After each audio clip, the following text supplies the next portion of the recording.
All right, I'm good to go. Yep. All right. Okay, so this one might be strong cheese, so it might just be for the connoisseurs, but this is a follow-up to Anna's talk from the metabolism session, where we're going to peek under the hood and talk about the way she and I are thinking about projecting data, dimension reduction, specifically with mediation in mind. So how do we learn these endophenotypes directly from data that might be very high dimensional? Okay, so just to frame the discussion, when I think of an endophenotype, I think of something that potentially we measure, say, on the inside of an animal, that is simultaneously more heritable than the thing you care about, like a disease trait, but also correlated with that trait, right? It has to be both of those things at the same time, otherwise it's no use to us as an endophenotype. It'd be its own phenotype. And so in that frame, we can think about endophenotypes as mediators of the genetic effects on an outcome. So mediation, okay, that's the hook. That's what we're going to use. So what is mediation?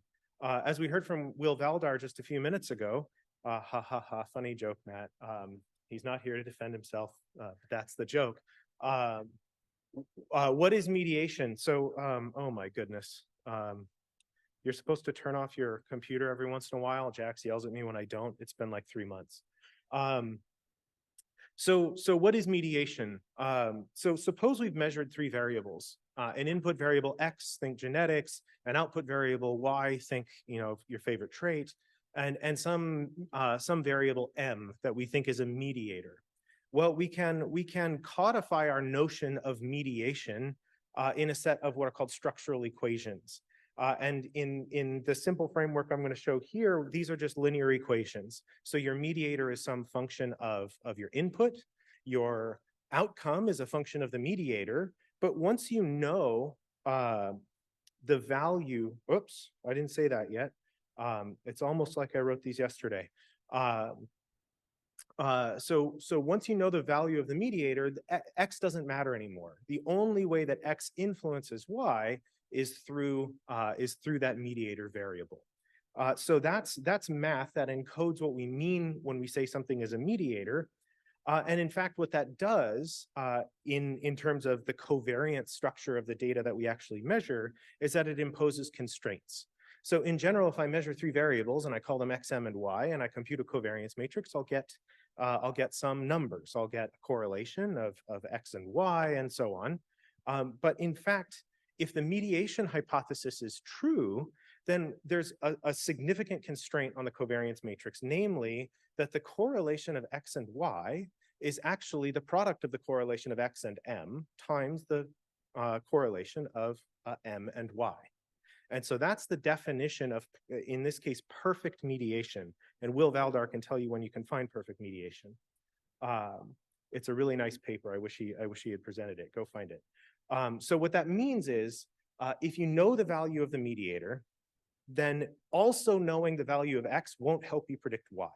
That's how we infer causality in the real world. Okay, so let's do a mathematical formulation. Here's where we start to get into the strong cheese. So if you actually write down the likelihood function, or actually what's called the negative log likelihood function of this model that I've just described, those linear regression equations, then you get this big honkin' mess of linear algebra. Namely that you have your measured covariance, you measure X, M, and Y, and they're not going to be perfectly matching the mediation model. They're going to approximately match it because there's sampling error. And so you have a target covariance, the mediation model, and you have the measured covariance, and those aren't going to be exact matches. But you can test how well they match by computing this likelihood function, and you can fit the perfect mediation model to your data by minimizing this function f sub ml. If fml sounds familiar from the internet, it's because that's how it makes me feel sometimes. Okay, so note that this particular function, fml, is minimized whenever it happens to be the case that this sigma is equal to s. If your data exactly match the pattern, that the correlation of X and Y is exactly the product of the correlation of X and M and the correlation of M and Y, then sure enough, this function will achieve a minimum. Okay, keep that in mind. Okay, so good.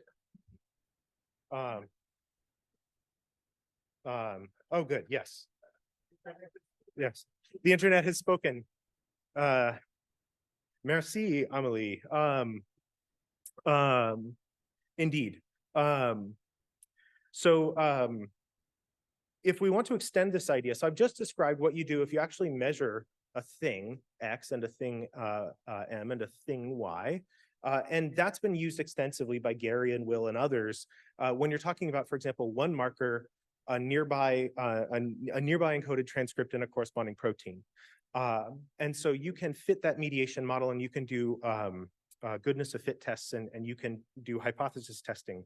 We're going to take a different approach.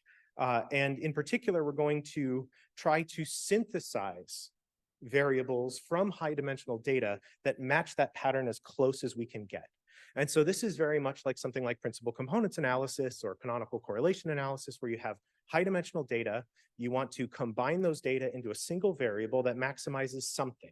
In the case of PCA, it's variance. Here, it's going to be FML. So let's start making some notation for that. So we're going to synthesize an X out of our high dimensional data matrix, big X, with a vector of parameters, coefficients called A. M gets is built out of loadings B, and Y is built out of loadings C. And of course, we're going to demand that these X, M, and Y have variance equal to 1 because the scale doesn't matter. Okay, technical point. So we're going to extend this idea of mediation to high dimensional data.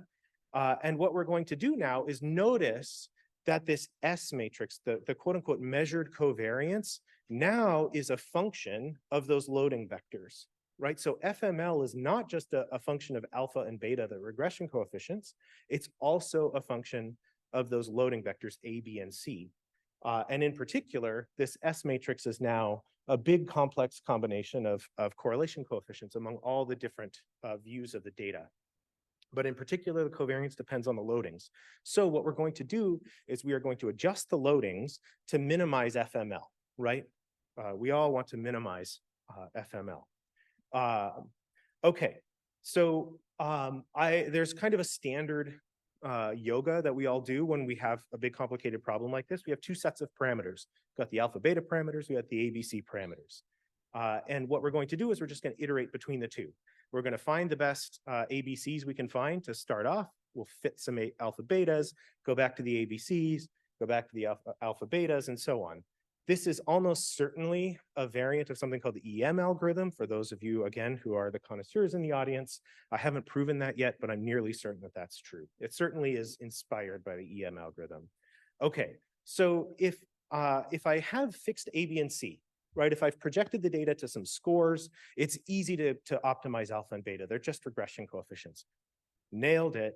On the other hand, if I have fixed alpha and beta and I want to find the best ABCs, that's actually much more challenging. And this is where I'm going to really start to wave my hands. So in order to get some intuition about what's going on here, let's start to kind of decompose FML and figure out what it's actually telling us, what each of these terms measures about our data. And it turns out that this term with the trace, and I'll show you what it actually is in real symbols in a second, don't you worry. What that trace term wants to do is it wants the correlation of X and M and the correlation of M and Y to be big. That's what it wants. It wants those two particular values to be big. This term here on the right, the logarithm of the determinant term, what it wants is for that correlation constraint to be manifest. So it wants the correlation of X and Y to be as close as possible to the product of the two intermediate correlations. So these two things are measuring two separate parts of that problem, and you're trying to find some sort of sweet spot in between them. And what I want to convince you of is that we can just ignore one of these pieces. I'm not sure that that's quite true, but it seems to work anyway. Okay, so let's think about what I call the trace term here first. The trace term, if I actually plug in all the values, I have my big sigma matrix and I take its inverse and I multiply it by S, and then I take the trace, what you end up with is some function of alpha and beta that doesn't matter for our purposes here, plus this kind of weighted combination of two correlation coefficients. And those of you who've done canonical correlation analysis before can kind of see that this is some sort of generalized canonical correlation analysis. You have two separate canonical correlation analyses that you're trying to optimize at the same time. Remember, we're thinking alpha and beta are fixed here. So minimizing that trace term is in fact the same as maximizing that weighted sum of the correlation coefficients. Sure enough. Okay, so this is in fact not just a generalized form of canonical correlation analysis, it's actually called generalized canonical correlation analysis. I've bolded it for you and everything. And it turns out that actually in the last 10 years, people have come up with good iterative algorithms to solve this.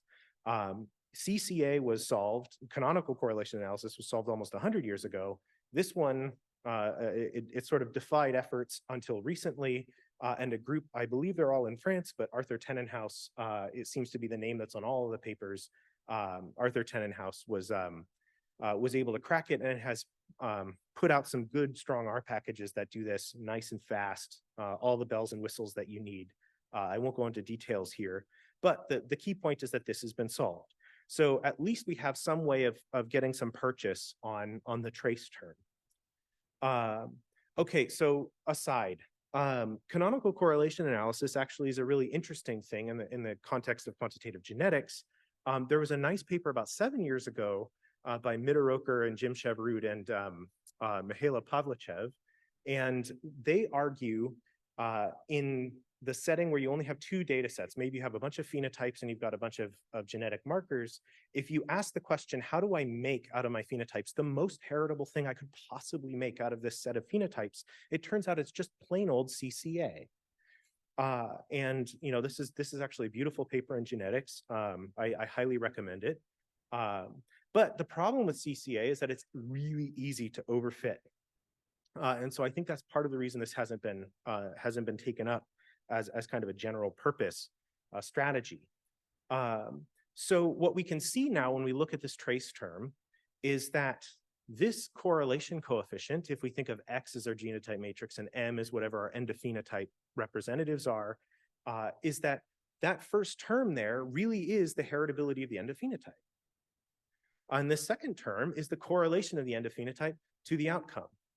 And sure enough, when we optimize this trace term, what we find is that it actually meets our exact desiderata from the very beginning about what a good endophenotype ought to be. So generalized CCA is actually proving to be a very powerful tool for us here. That's a bit of a pun. The auxiliary function here is sort of it's a faux criterion because I'm going to ignore another term. It's a joke. Ha ha ha ha. But here's the interesting thing. It turns out that first term, if you just try to optimize it by itself, is very easy to overfit. For the connoisseurs in the audience, it's because you have to invert a correlation matrix among all your variables. So you have to do a matrix inversion, and that can amplify a lot of noise. However, if you add this second term, the second correlation coefficient, that seems to regularize and stabilize the estimate. And it basically, because there are lots of ways to get genotypes to correlate with high dimensional data, but if you have a smaller number of organism level traits, it's really hard to find combinations, as Anna showed with those permutations. Okay, I know I'm blathering on. What about this term that I told you could ignore? Well, if you do a little bit of arithmetic, and you trust me, which you shouldn't, but if you do a little bit of arithmetic, it turns out that this logarithm of the determinant term depends on this parameter delta, and it depends on it as delta squared. And I think a little bit of hand waving tells us that generically we can expect this number to be small. Delta is going to be small. It's going to be on the order of 1 over n squared, where n is the number of individuals you have. And so this term is always going to bounce around and just be small. So we can really treat that generalized CCA as really the meat of solving this problem. Again, I think if you have a chalkboard and want to talk about this, I'll bring the beer. Okay, so based on everything I've just shown you, I've proposed a fixed point algorithm that you iterate between alpha and this generalized CCA. I won't go into details. other than to say this is very, very fast. Because it's a linear method, it's amenable to something called the kernel trick. This is the strongest of the strong cheese. But the kernel trick allows you to boost linear methods and make them nonlinear methods. So if you have a favorite way of defining similarity between individuals in phenotype space, you can use that and you can find very nonlinear relationships in that phenotype space. Also, it allows us to use kinship matrices instead of raw genotype matrices. And so that's an elegant way that we can include dominance and epistasis and so on relationships. So you just need kinship matrices to kick this thing off.